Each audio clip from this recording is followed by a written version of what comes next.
The voice before the Void.net. A Fable by Mark Twain. Read by the voice before the Void. Once upon a time an artist who had painted a small and very beautiful picture placed it so that he could see it in the mirror. He said, "This doubles the distance and softens it, and it is twice as lovely as it was before."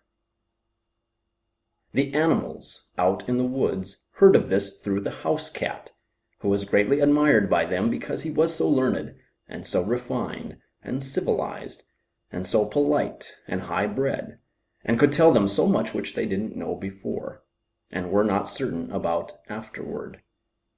They were much excited about this new piece of gossip, and they asked questions, so as to get at a full understanding of it. They asked what a picture was, and the cat explained. "It is a flat thing," he said, "wonderfully flat, marvelously flat, enchantingly flat and elegant, and oh, so beautiful." That excited them almost to a frenzy, and they said they would give the world to see it. Then the bear asked, "What is it that makes it so beautiful?" "It is the looks of it," said the cat. This filled them with admiration and uncertainty, and they were more excited than ever. Then the cow asked, "What is a mirror?" "It is a hole in the wall," said the cat. "You look in it, and there you see the picture, and it is so dainty and charming and ethereal and inspiring in its unimaginable beauty that your head turns round and round and you almost swoon with ecstasy." The ass had not said anything as yet. He now began to throw doubts. He said there had never been anything as beautiful as this before, and probably wasn't now. He said that when it took a whole basketful of sesquipedalian adjectives to whoop up a thing of beauty, it was time for suspicion.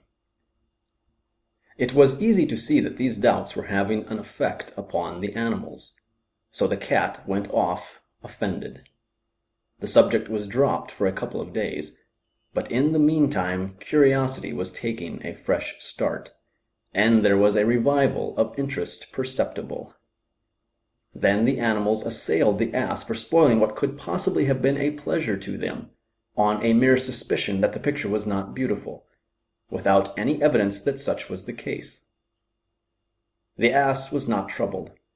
He was calm, and said there was one way to find out who was in the right, himself or the cat. He would go and look in that hole, and come back and tell what he found there. The animals felt relieved and grateful, and asked him to go at once, which he did. But he did not know where he ought to stand, and so, through error, he stood between the picture and the mirror. The result was that the picture had no chance, and didn't show up.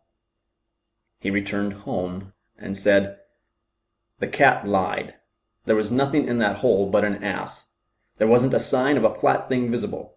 It was a handsome ass and friendly, but just an ass, and nothing more."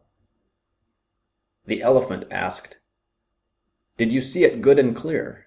Were you close to it?" "I saw it good and clear, O Hathi, king of beasts. I was so close that I touched noses with it." "This is very strange," said the elephant. "The cat was always truthful before, as far as we could make out. Let another witness try.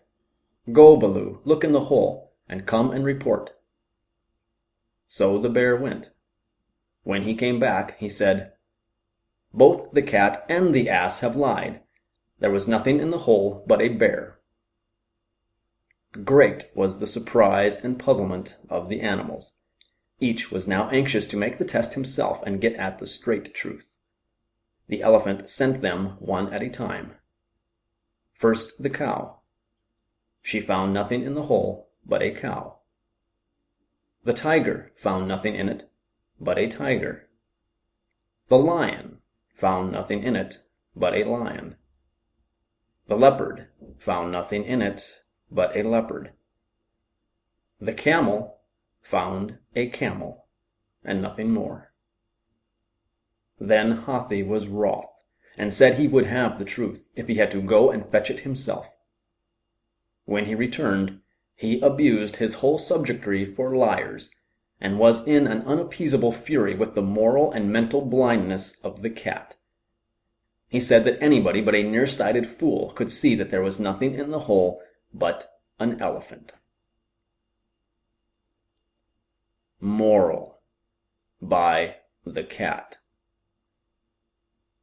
You can find in a text whatever you bring, if you will stand between it and the mirror of your imagination.